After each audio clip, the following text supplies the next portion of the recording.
சட்டமன்ற உறுப்பினர்கள் விலைபேரம் பேசுவது குறித்து மூன் டிவியில் புலனாய்வு குழுவினர் வெளியிட்ட செய்திக்கு தலைவர்கள் கூறும் கருத்துக்களை காண்போம்.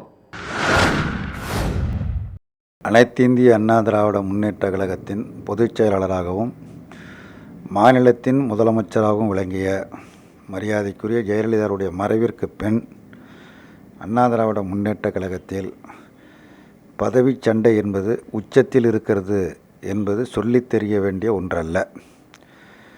அதன் காரணமாக முதலமைச்சர் பதவிக்கு போட்டியிடுகிற முதலமைச்சராக விரும்புகிற சசிகலா, அதற்கு பிறகு எடப்பாடி பழனிசாமி, அதை எதிர்த்து நிற்கிற பன்னீர்செல்வம் இருவரும் சட்டமன்ற உறுப்பினர்களை தன்வயப்படுத்துவதற்காக கடும் முயற்சியில் ஈடுபட்டதும், இருவருமே குறிப்பிட்ட சட்டப்பேரவை உறுப்பினர்களை தங்கள் வசம் வைத்திருந்ததும் அனைவருக்கும் தெரியும்.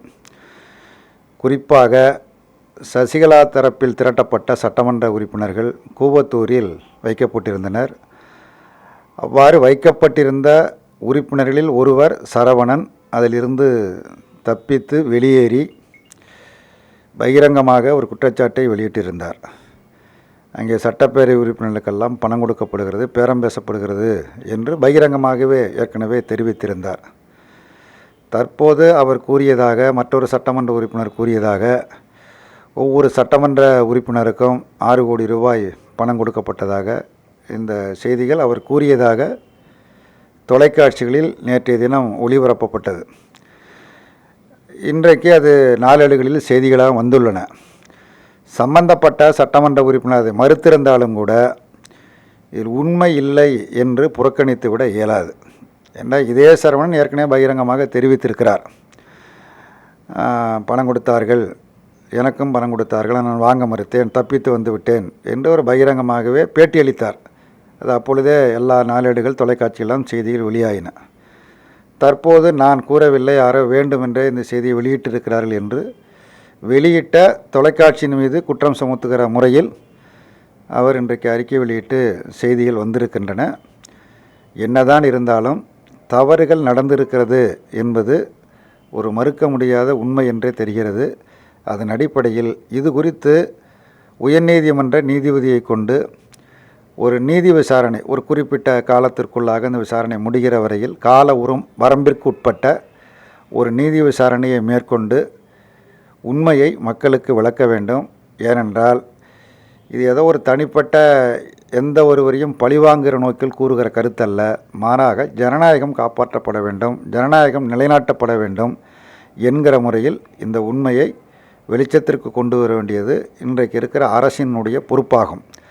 தாங்கள் அவ்வாறு செய்யவில்லை, தாங்கள் நிரபராதிகள், உண்மைக்கு புறம்பாக தொலைக்காட்சிகள் செய்திகள் வெளியிடுகிறது என்பது அவர்களது கருத்தாக இருக்குமையானால், அது உண்மையாக இருக்குமையானால் மிக துணிச்சலான முறையில் உயர்நீதிமன்ற பணியில் இருக்கிற உயர்நீதிமன்ற நீதிபதியை கொண்டு ஒரு நீதி விசாரணையை மேற்கொள்ள வேண்டும் என்று இந்திய கம்யூனிஸ்ட் கட்சியின் சார்பில் கேட்டுக்கொள்கின்றேன்.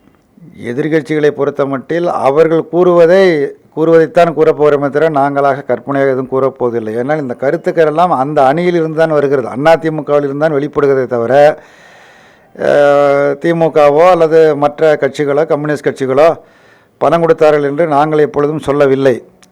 அந்த கட்சியில் இருப்பவர்களே பகிரங்கமாக இந்த கருத்தை வெளிப்படுத்துகிறார்கள். இன்னும் சொல்லப்போனால் முதலமைச்சர் அவர்களை சட்டமன்ற உறுப்பினர்கள் குழுவாக தனித்தனியாக சென்று சந்திக்கிறார்கள். 10 பேர் 15 பேர் என்று சந்தித்து வருகிறார்கள். சந்திப்பது தவறல்ல. ஆனால் அவர்கள் சந்திக்க செல்வது வெளியில் பத்திரிகையாளரிடத்திலே நாங்கள் தொகுதி பிரச்சனை குறித்து நாங்கள் பேசச் சென்றோம் என்று குறிப்பிடுகிறார்கள். இவையெல்லாம் நகைப்பூட்டுவதாக உள்ளது.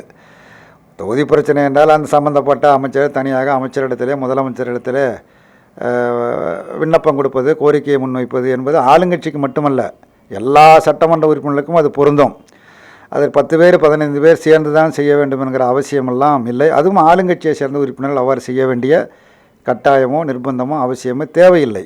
அதனால் அது பற்றி என்ன பேசுகிறார் என்று சொன்னால், நீங்கள் ஏற்கனவே எங்களுக்கு தனிப்பட்ட முறையில் உங்களை ஆதரித்தால் நாங்கள் என்ன செய்வோம் என்று நீங்கள் கொடுத்த வாக்குகளை நிறைவேற்றவில்லை, அதை கேட்பதற்காகத்தான் சென்றார்கள் என்றுதான் ஊடகங்களிலே செய்திகள் வருகின்றன.